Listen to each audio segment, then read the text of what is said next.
Damas y caballeros, volvieron los apagones. Vamos inmediatamente a ver qué es lo que está pasando. Seguramente al momento de yo hacer este video, usted no tenga luz y quizás lo encuentre ya cuando todo haya pasado. Espero. El ministro Roberto Luque dijo lo siguiente: el reporte inmediato que nos llega de SENACE es que existe una falla en la línea de transmisión que ocasionó una desconexión en cascada, por lo que no hay servicio energético a escala nacional. Estamos concentrando todos nuestros esfuerzos en resolver el problema lo más rápido. En breves instantes habrá una rueda de prensa que yo, por cierto, se la estaré trayendo. Mauro Andino Espinosa, otra vez los cortes de luz. El gobierno de Daniel Noboa no sabe cómo afrontar la crisis eléctrica. No hay planificación ni comunicados oportunos. Tan solo apagones que destruyen las actividades de los ecuatorianos. ¿Dirán algo los grandes sectores empresariales e industriales o tienen voz para legitimar el incremento del IVA y la eliminación de los subsidios? El nuevo Ecuador nos ha retrocedido el viejo Ecuador de los 90. La excusa que puso el gobierno fue la siguiente: falla en línea de transmisión ocasionó una desconexión en cascada, según ellos, ¿no? Lo peor de todo es que este problema es a escala nacional. Ninguna ciudad se ha salvado. Este es el nuevo Ecuador y yo no creo que haya sido un problema de transmisión. Todo esto fue previamente planificado. Es mi suposición personal. Y mientras esto ocurre, yo no descarto que en pocos minutos le digan al Ecuador que fue culpa de Correa. Por ejemplo, aquí tenemos una prueba. Para los desmemorizados y para quienes afirman que no hay alternativas a la eliminación de subsidios,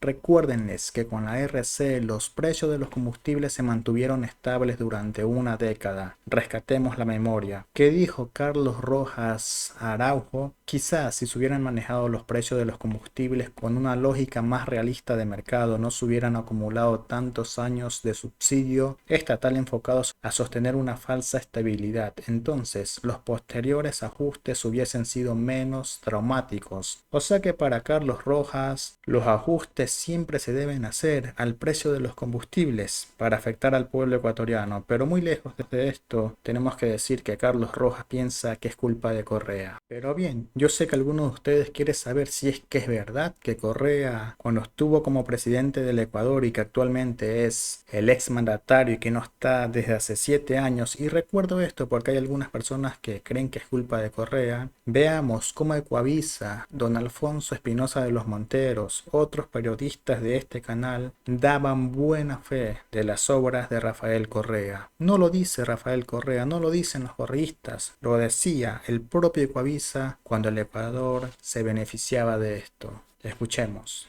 El precio de la gasolina súper se mantiene. El presidente Rafael Correa, a través de un decreto, bajó el precio de este combustible para que el usuario no tenga que pagar más por el aumento del IVA al 14%. Teresa, hola.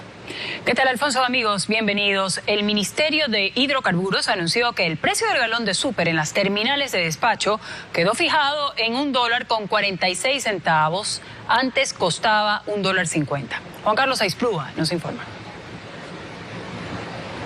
En la factura de la gasolina súper queda registrado el cobro del 14% del IVA. Sin embargo, esto no representa un incremento en el costo de este combustible. El presidente Rafael Correa emitió un decreto ejecutivo para disminuir el costo de la gasolina súper en las terminales de abastecimiento y despacho, a fin de que los usuarios no paguen más por el alza de este impuesto. Antes, el precio era de $1.50 por galón. Ahora, este es de $1.46. El presidente de la Cámara Nacional de Distribuidores de Derivados de Petróleo, Francisco Silva, afirma que por esa razón el costo de la gasolina súper se mantiene. Si no se nos traslada a nosotros ese IVA, pues no tendría por qué sufrir ya ningún cambio. Tendríamos que probablemente, analizando este decreto, tomar los correctivos y reducir el precio. A través de un comunicado, el Ministerio de Hidrocarburos también explica que por esta reducción en el costo de la súper, el precio final de venta al público no tendrá alteraciones. En otro decreto, el presidente dispuso que la gasolina para pesca artesanal, la extra, diésel 1 y 2 y diésel premium mantienen el IVA del 12%. La Cámara Nacional de Distribuidores de Derivados de Petróleo explica que con las excepciones dispuestas por el gobierno para que los combustibles no impacte el alza temporal del IVA, el Estado dejaría de percibir 48.5 millones de dólares. Y ya hay algunos ecuatorianos que están despertando y que quieren hacer despertar a más ecuatorianos. Por eso es importante que usted comparta este video. Y un ejemplo de aquello lo va a ver a continuación, de una ecuatoriana. Que realmente da cuenta del desconocimiento que tienen de los medios de comunicación y de los periodistas, porque se cometen gravísimos errores. Primero, el acceso total que le dan al periodista para que le acompañe durante todo este tiempo, sin medir que lo que tienen que hacer es posicionar mensajes. El presidente definitivamente no hace eso y lo que hace es llevar esta conversación coloquial, esperando que esto sea totalmente off the record, pero sin tener claro que era un tema off the record y que eso no publicaría el periodista. O sea, da cuenta de un total desconocimiento de cómo funciona el periodismo, cómo funciona la comunicación estratégica. Y ya en lo macro podemos ver que no existe una política clara de comunicación en el gobierno. Porque sí, está muy bien hacer acciones en TikTok, está muy bien comunicar de manera diferente, pero siempre debes tener una estrategia macro para tu comunicación, más si es una comunicación gubernamental. Y eso es lo que nos damos cuenta de que no tiene el presidente. Además que revela la ignorancia de las personas que están a cargo, porque nadie les alertó sobre cómo tenía que manejarse una entrevista con un periodista internacional, qué es lo que se tenía que revisar previamente.